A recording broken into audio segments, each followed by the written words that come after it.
3 women asked me not to make this video. My sister, my best friend, and another close friend all said the same thing.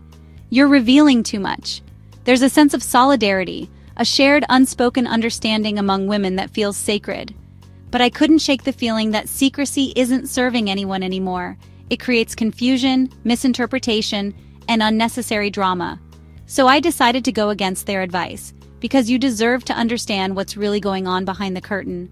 We're going to pull back the layers on 5 psychological games women often play, usually without realizing it.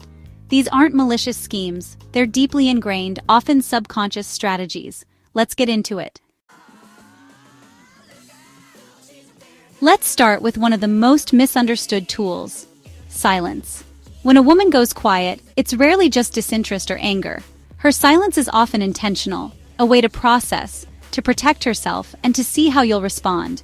It's not about playing hard to get. It's a subconscious test of your emotional intelligence. Will you respect her space, or will you panic and bombard her with messages? Silence is a boundary, drawn without words. She's watching to see if you can perceive the line she's drawn. In a world of constant communication, choosing silence is powerful. It disrupts the rhythm, forces you to pause, and makes her the object of thought. She's not just waiting for you to text, she's observing how you handle the space. Silence is a filter, weeding out men who are impatient or emotionally reactive. It's a way of curating her own peace. A man who is truly interested will be curious about the silence, not threatened by it. Her quietness separates those who want to connect from those who want to conquer. She's learning more about your character in her silence than from a dozen texts. If you react with frantic energy, you're failing the test. If you respect her space and check in calmly, you're showing maturity. This isn't a plotted move. It's intuitive, learned behavior. It's the emotional equivalent of freezing to assess a situation. So next time you experience that radio silence, resist the urge to fill the void. See it as a moment of assessment. Reach out with calm, not neediness. A simple, "Hey, was thinking about you. Hope you're having a good week," is powerful. The silence is designed to reveal which one you are. It's not a game, it's a question. Your reaction is the answer. Respect the silence. That's how you pass the test. Now let's talk about emotional mirroring, a tactic so subtle, most don't even know they're doing it. Women subconsciously match your emotional energy to build rapport and connection. It's not about being fake, it's about creating safety and intimacy. When you feel like you just click, she's likely mirroring your excitement, vulnerability, or calm. This builds a bridge, making you feel understood and encouraging you to open up. But while she's building that bridge, she's also gathering information. As you relax, you reveal your true self, your values, insecurities, and desires. She's not just listening, she's feeling your emotional state. Mirroring lets her get a pure read on who you are. It's a survival skill, adapting to social situations and assessing people without friction. She can also use mirroring to influence the mood, calming a tense situation or injecting fun into a dull one. This isn't manipulation, it's empathy in action. Women are socialized to be keepers of emotional harmony. Emotional mirroring is how they do it, often without thinking. If you notice her energy shifting with yours, she's connecting and testing the waters. If you project negativity, she'll mirror it, feel drained, and may withdraw. Your emotional state is contagious. The most skilled mirrorers make you feel like you've known them for years. It's not deception, it's advanced empathy. So check your own vibe. She's reflecting it back to you. Appreciate the connection she's building. But know in that comfort, you're revealing your truest self. And she's paying close attention. Emotional mirroring is her way of seeing the real you. Make sure you like what she sees. Every woman has a secret internal ranking system. It's not a spreadsheet. It's a subconscious way to manage her emotional energy. Where you stand in this system dictates everything. How quickly she replies, when she sees you, and how much effort she invests. The priority tier is for the 1 or 2 guys she's genuinely excited about. They get quick replies, primetime slots, and her proactive energy. The consideration tier is for guys she's interested in, but not sold on. Responses are timely, but she's less likely to initiate. The validation tier is for men she enjoys attention from, but has no romantic intention with, friendly replies but no real plans. The archive tier? You're not on the radar. Slow, closed replies, if any. Her actions, not her words, reveal your rank. Is she making time for you? Is she excited to make plans? Or are you doing all the chasing? This system isn't static. You can move up or down based on your behavior. Confidence and great conversation can promote you. Neediness or insecurity can demote you. Many men ignore the signals, thinking more effort will change her mind. But doubling down when you're in the archive tier just signals a lack of awareness. Her energy shifts as your rank changes. It's not a game, it's her way of protecting her peace. Understanding this system isn't about gaming it, it's about reading it. If you're in the consideration tier, bring your A game. If you're in the validation tier, decide if you want to stay or move on. The ranking system is about emotional efficiency. It's not personal, it's practical. Your job isn't to complain about the system.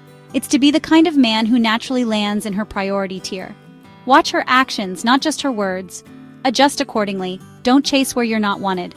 Invest where you're valued. That's how you win her attention and her respect. The system is always updating. Make sure you're moving up, not down. It's not about being perfect. It's about being aware. That's the real secret. Use it wisely.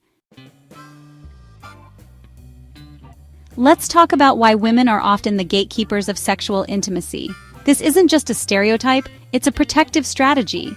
The risks of sex are higher for women: pregnancy, STIs, and social judgment. Gatekeeping is her quality control process. She's vetting you to see if you're safe and worthy before getting vulnerable. When she sets boundaries or delays intimacy, she's testing your intentions. If you get pushy, you fail. If you respect her, you pass. Delaying intimacy also gauges your staying power. Will you invest time or bail if sex isn't immediate? Past experiences teach her caution. She's learned that a man's behavior before sex isn't always the same after. She wants emotional connection first. Safety, desire, and trust. Rushing the physical without building the emotional feels empty. Gatekeeping is her way of ensuring the foundation is solid. The good girl waits narrative complicates things. She's balancing reputation, emotions, and connection. Her secret ranking system plays a role priority tier men get the gates open faster. If she trusts you, the tests fade. The mistake men make is seeing gatekeeping as rejection or a game. The right approach? Earn the key. Build trust, show respect, and value her as a person. Don't try to break down the gate. Be the man she wants to open it for. When you shift from "how do I get past the gate" to "how do I earn the key," everything changes. Gatekeeping is a request for security. She's asking, "Can I trust you? Are you here for me, or just for what I can give?" Your patience and respect are the answers. Don't fight the gate. Earn the key. That's how you build real intimacy. The final psychological game is about male competition. Women, often unconsciously, tap into men's competitive instincts. It's not about making you jealous. It's about signaling she has options. Mentioning a male friend or having a busy life creates a sense of scarcity. Her time and attention are valuable, and that triggers your drive to step up. A woman with a full life is more attractive. Her social value is a magnet. This isn't manipulation, it's about demonstrating her worth. Evolution wired men to compete for desirable mates. When a woman signals she's sought after, her value rises in your mind. She may not stop talking to other men until you commit. Partly to keep options open, partly to keep you motivated. The key is subtlety. If she's constantly flaunting other guys, that's insecurity. But a mention here and there, or her busy schedule, is natural. This dynamic explains why men's interest spikes when a woman starts dating someone else. Suddenly she's a prize won by a competitor. Women notice this, and it reinforces the lesson. A little competition motivates. Don't respond with jealousy or insecurity. Don't interrogate her about other men. Instead, let her signals motivate you to be the best option. Plan better dates. Be a better conversationalist. Show her you're the clear winner. Her full life is a testament to her quality. Let competition fuel your effort, not your insecurity. Rise to the occasion. She's not holding an auction. She's waiting to see who steps forward with confidence. Don't see her options as a threat. See them as proof she's worth the effort. Stand out by being secure, not jealous. That's how you win in the end. The best man for her will always distinguish himself. So, there you have it. 5 psychological frameworks that shape our interactions. None of this is about hate or trickery. These are survival strategies. Women use them to protect their bodies, emotions, and peace. These games are filters. Are you safe? Are you genuine? Are you mature? Understanding isn't about beating the game. It's about answering the right questions with your actions. This knowledge is power. It's the power to stop chasing and start choosing. When you understand the dynamics, you become an informed participant. If you've ever walked away without chasing, drop the word ghost in the comments. Thanks for watching.